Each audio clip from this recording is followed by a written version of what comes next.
All right, we're starting back again with shielding and protective devices. So NCRP 102 specifies our lead shielding requirements.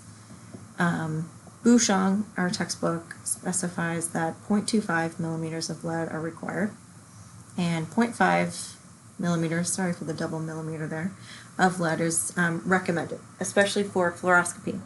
I'll tell you why in a second. So aprons and thyroid shields, we're going to use 0.5 as a reference, glasses at 0.35, gloves, protective curtain and Bucky slot cover at 0.25. And this picture was right off of the RadTech Bootcamp video. The protective curtain is on the stationary fluoro machine that kind of hangs down in front to block the radiation to the radiologist and you as the technologist.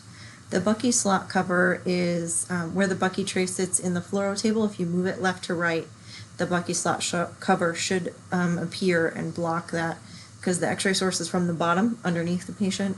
So if there's an opening there, you're gonna get radiation that way. So this chart shows you the thickness of the lead apron based, and then how much it protects for certain kVps. So 0.25 at 50 kVp will protect you, will sort of block 97%. At 75, 66, and at 100 kVp, it only blocks 51%. At 0.5, at 50 kVp, it's almost 100%. 75, it's down to 88, and at 100, it's at 75%. So if you are in a fluoroscopy area that's using around 100 kV, it's only blocking about 75%. So a lead apron is not magical, and it doesn't block everything.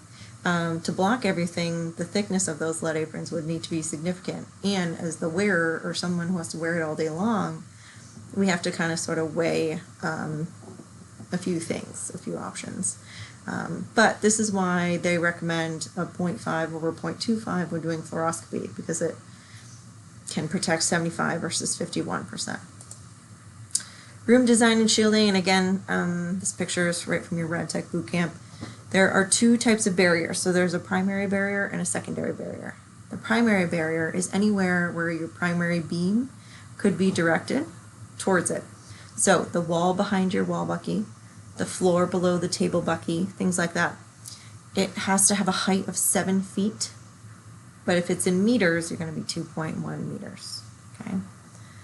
It has to be at a thickness of 1/16 of an inch lead, or 1.6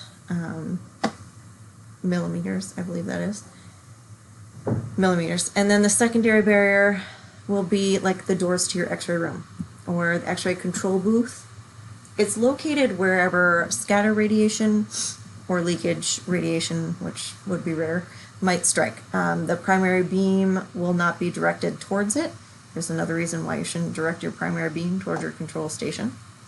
And that has to be 1/32 of an inch of lead, or 0.8 millimeters.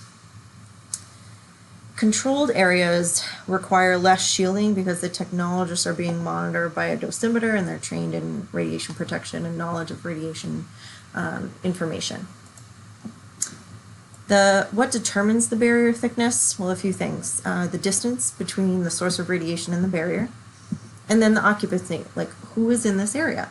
An uncontrolled area is areas where personnel are not provided radiation exposure monitors or training. This would be your public. It should be shielded to ensure an effective dose limit to the general public is of 20 microsieverts per week. A controlled area is occupied by technologists. They are trained in radiation safety, and they wear a personal monitoring device. And it should be shielded to keep exposure under 1 millisievert per week. You have a control badge that comes with all the radiation badges, and there'll be a control badge that stays in this area. It can't be worn by a technologist. It can't be in any exams. And that is sent in with the other dosimeters included in their readings. Workload for a room is measured in MA minutes per week.